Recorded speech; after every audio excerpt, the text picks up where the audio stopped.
Exciting one-year anniversary as White House Chief of Staff. It comes up on July 31st, actually when the judge is about to leave, Anthony Kennedy, same date. But according to a new Wall Street Journal report on the front page today, General Kelly may be out, not be able to make his own deadline. This report says that President Trump is now openly consulting advisors, asking them about who to replace Kelly with. One person close to the White House said Mr. Kelly doesn't believe he can serve Mr. Trump well because the president stopped listening to him. Well, this person said Mr. Kelly no longer likes the job and doesn't believe the president genuinely wants a chief of staff. Well, the report in the Journal adds that the top two choices to replace the general are Vice President Pence's chief of staff, Nick Ayers, and OMB Director Mick Mulvaney. Whether they'll have better luck restraining Trump's mercurial instincts than a retired four-star general is an open question.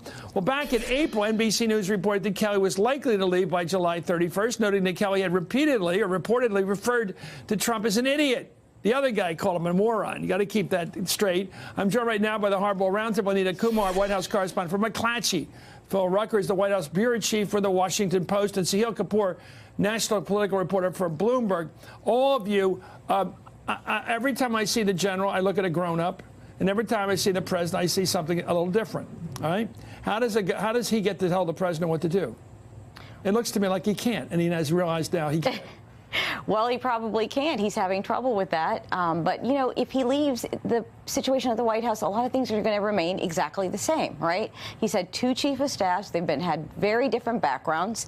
And remind me, Reince Priebus and then John Kelly, right? So they have very different backgrounds, right? Reince came from the RNC, political guy, and a lot of things have stayed the same. Now, some things did change when John Kelly came in there, but still, Trump is going to do what he wants to do, right? Yeah.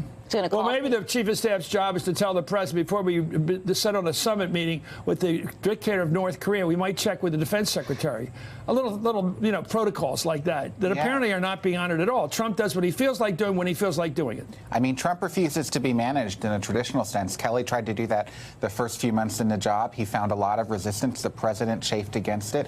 And now Kelly is very much in an operational role. He's helping run the government, but Trump is really calling the shots, making the decisions, deciding where he goes, who he talks to, what he does, and deciding to have that summit with Kim Jong-un. Yeah, Trump is his own chief of staff, senior advisor, and communications director all rolled into one. And chief cheerleader for himself. And as time goes on in the White House, he gets more comfortable with his instincts. He listens to people less and less. I mean, you can have a chief of staff that tries to, you know, control what kind of paper he sees and tries to set up some structures, but the president's going to get around it. But that's about his winning streak. I think a lot of, not just dictators, but a lot of people go, you know, my hunches seem to be better than the people around me. Right. You know, Phil? And on things like tariffs, for instance, the president didn't do that in his first year. He listened to people around him who said, don't do it. On withdrawing from the Iran deal, he didn't do it. But this year, as time goes on, he listened to himself more and more.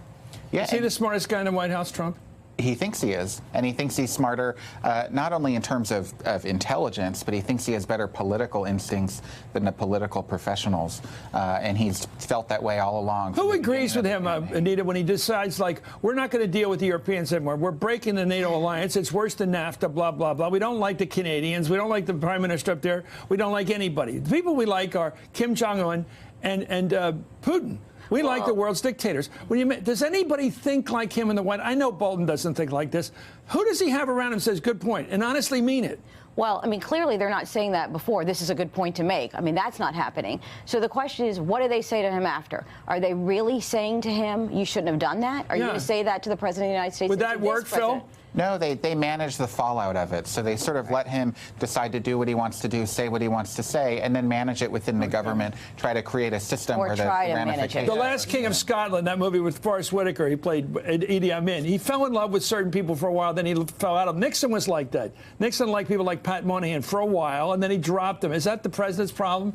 Or the problem we have with this president? He likes people for a couple months, and then he gets bored of people. We know he gets bored of people. We know that, you know, he values chemistry between himself and the people around him, and that usually fizzles unless, of course, it's his family. Hey there, I'm Chris Hayes from MSNBC. Thanks for watching MSNBC on YouTube. If you want to keep up to date with the videos we're putting out, you can click subscribe just below me, or click over on this list to see lots of other great videos.